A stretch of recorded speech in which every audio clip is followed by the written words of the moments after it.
Hello, brothers and sisters of the Briar. Professor Jeremiah here. Happy Father's Day.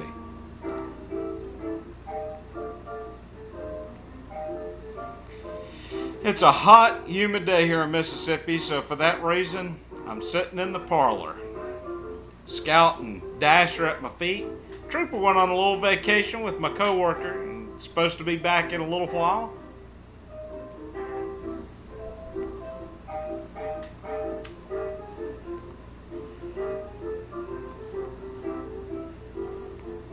Smoking some Cage Cove Cavendish from the Gatlin Broiler in my Sir Jacopo. Just look at that grain. There you go, John.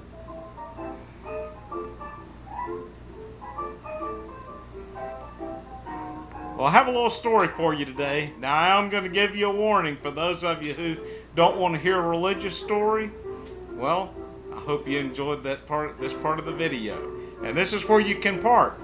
Don't leave me a thumbs down because you don't like religious stories, because I've given you the warning. This story takes place in the 1950s, and a seminary professor and his wife are vacationing in Tennessee. Early in the morning, they went out for breakfast, and while they're sitting at the restaurant enjoying their breakfast, they see this distinguished-looking gentleman going around the restaurant from table to table. He's stopping and he's greeting folks along the way, and the seminary professor looks over at his wife and says, "I sure hope that man doesn't come over here." They just were enjoying a nice little quiet morning.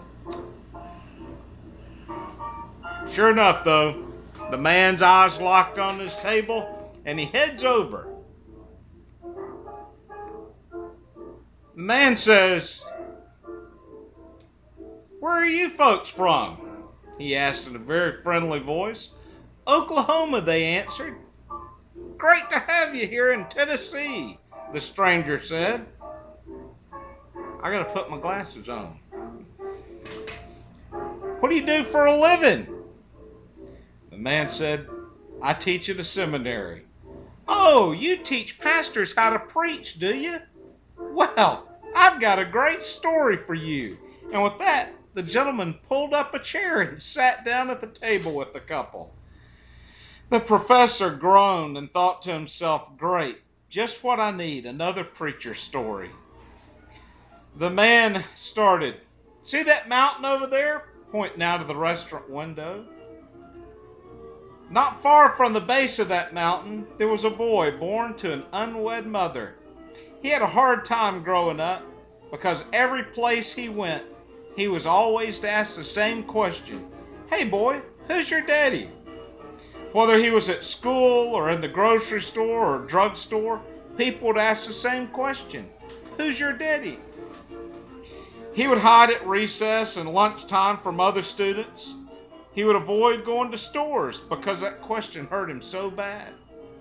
When he was about 12 years old, a new preacher came to his church. He would always go in late and slip out early to avoid hearing the question, "Who's your daddy?" But one day the new preacher said the benediction so fast that he got caught up in the crowd walking out.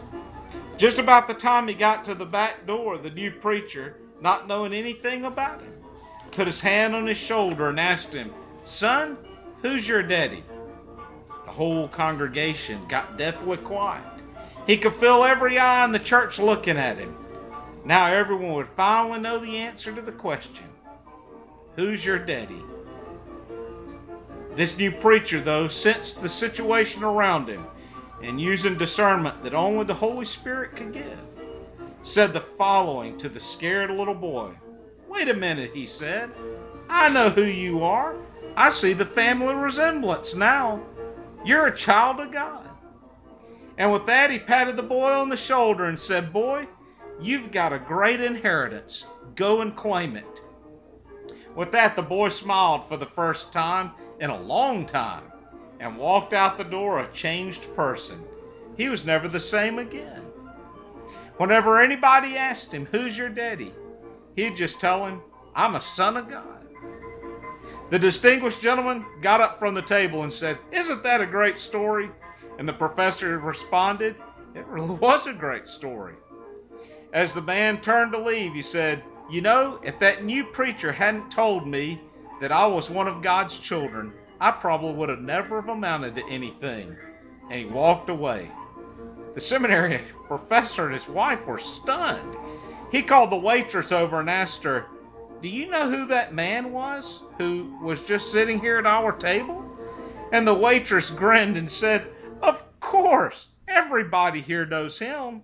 That's Ben Hooper. He's the former governor of Tennessee." Well, Ben, he did make something of himself.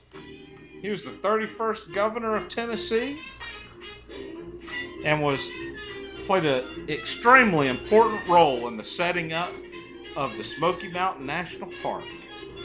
Hope you have a happy Father's Day, and God bless.